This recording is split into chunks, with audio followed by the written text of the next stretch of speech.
Hello friends, welcome back to my channel. অনেক সময় কি হয়, রাতে ভালো করে ঘুমালেও কিন্তু সকালে ঘুম থেকে উঠে অনবরত আমাদের হাই উঠতে থাকে অনেক সময়, যার ফলে অফিসে গিয়ে বা ক্লাসে গিয়ে কিন্তু লজ্জার সম্মুখীন হতে হয় এবং বিভিন্ন ধরনের কথাও শুনতে হয়। এই অনবরত হাই ওঠার প্রধান কারণ হলো শরীরে অক্সিজেনের ঘাটতি বা অক্সিজেন লেভেল কমে যাওয়া, যার ফলে কিন্তু বারবার এই হাই উঠতে থাকে। আর এর থেকে কিভাবে মুক্তি পাওয়া যায় সেই বিষয়ে আজকে আলোচনা করব। তোমরা যদি নাক দিয়ে নিঃশ্বাস নিয়ে মুখ দিয়ে ছাড়ো এবং এই প্রসেসটা বেশ কয়েকবার করো, তাহলে কিন্তু শরীরে এই অক্সিজেনের ঘাটতি অনেকটাই কমে যাবে এবং এই অনবরত হাই ওঠার সমস্যাও কিন্তু কমে যাবে। যেমন ধরো আমি করছি, নাক দিয়ে ফার্স্টে নিঃশ্বাস নিতে হবে।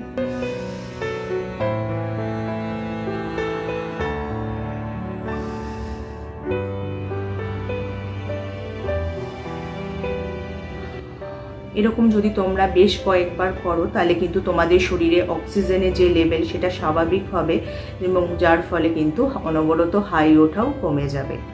আর যখন অনবরত হাই উঠবে, তোমরা যদি ঠান্ডা পানীয় বা কোল্ড ড্রিঙ্ক জাতীয় কিছু নাও, যেমন সোডা বা কার্বোনেটেড জাতীয় পানীয়, তাহলে কিন্তু তোমাদের এই অনবরত হাই ওঠার সমস্যা অনেকটাই কমে যাবে।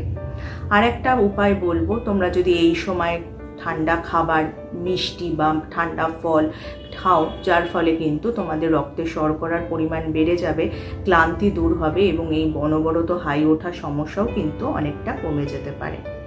অনেক সময় কি হয়, আমরা একই জায়গায় বসে এক নাগাড়ে কাজ করতে থাকি, যার ফলে আমাদের ক্লান্তি এসে যায়। তোমরা ওই একভাবে কাজ না করে একটু হাঁটাচলা করো মাঝে মাঝে, যার ফলে কিন্তু ক্লান্তি আসবে না, যার ফলে কিন্তু অবশ্যই হাইও বারবার আসবে না। তোমাদের কাজ করার এনার্জিও বহুগুণ বেড়ে যাবে। তোমরা একটি কর্মসূচি বানিয়ে নিতে পারো, যার মাধ্যমে রোজ এক সময় খাওয়া, ঘুমানো ইত্যাদি কাজগুলো করতে পারবে। তাহলে দেখবে এই কর্মসূচিকে তোমাদের শরীর মানিয়ে নেবে, তখন আর ক্লান্তি, হাই কোনো কিছুই তোমাদের ছুঁতে পারবে না। এছাড়া 7 থেকে 8 ঘন্টা ঘুমানোর চেষ্টা করতে হবে, তাতে শরীর ঠিক থাকবে। শুধু তো হাই বন্ধ করলেই হবে না, তোমাদের কিন্তু এই সমস্যা থেকে মুক্তি পাওয়ার জন্য দিনে 20 মিনিট যোগাভ্যাস করা অবশ্যই প্রয়োজন। তোমরা যদি দিনে 20 মিনিট যোগাভ্যাস করো, তোমাদের শরীরে অক্সিজেনের মাত্রা ঠিক থাকবে, যার ফলে কিন্তু এই রকম ক্লান্তির সমস্যা থাকবে না। সাধারণত ক্লান্তি আসে শরীরে অতিরিক্ত মেদ এবং টক্সিনের প্রভাবে।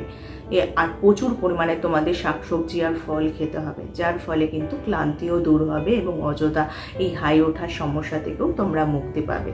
তাহলে ভিডিওটা যদি ভালো লাগে তাহলে লাইক আর শেয়ার করতে কিন্তু একদমই ভুলো না। যারা আমার এই চ্যানেলটা প্রথম দেখছো, চ্যানেলটাকে অবশ্যই সাবস্ক্রাইব করে নিও।